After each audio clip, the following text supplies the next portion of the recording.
Once a reconciled 2015 budget measure is ratified by both houses of Congress, up next is their legislative agenda is the proposed 22.4 billion peso supplemental budget.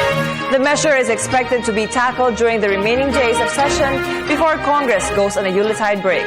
Again, here's Freddie Abando. The proposed supplemental budget of 22.467 billion pesos is next on the agenda of Congress to tackle once the proposed 2015 national budget of 2.606 trillion pesos has been resolved and ratified. While the House has received the request from the Palace, the Senate is still waiting for their copy. The fund sources will be identified, of course, during the budget hearings in the proposed supplemental budget. We will ask the agencies as well as the Department of Budget and Management to give us a breakdown as to where the fund sources or where the money will come from. So para maklaro. Hindi pa namin nakikita yung supplemental budget, so I cannot comment on it yet. We'll be conducting the first hearing pa lang on Wednesday. A major item for the reconstruction and rehabilitation of Yolanda-stricken areas amounting to 9 billion pesos is among the features of the budget request.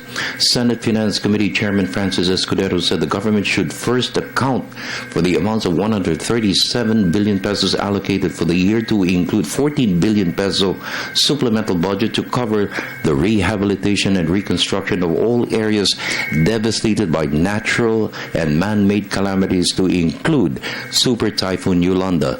Escudero said the amount requested in the proposed additional funding for Yolanda-stricken areas should have been included in the 2015 budget. We have yet to see an actual utilization of the same.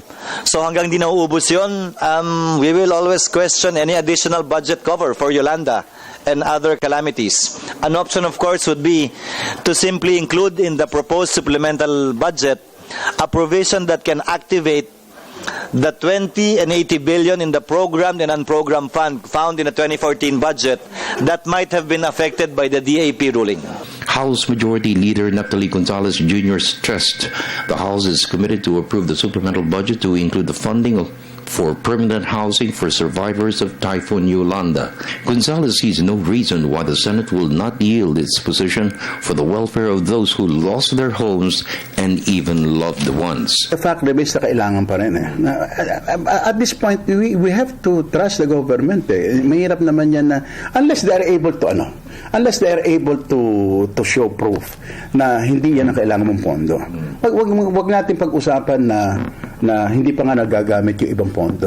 Pero hindi nangangahulugan na kung hindi mo pa nagagamit, hindi mo kailangan dagdagan. Because after all, ang kailangan mo talagang ilagay dyan, kung ano yung talagang sapat.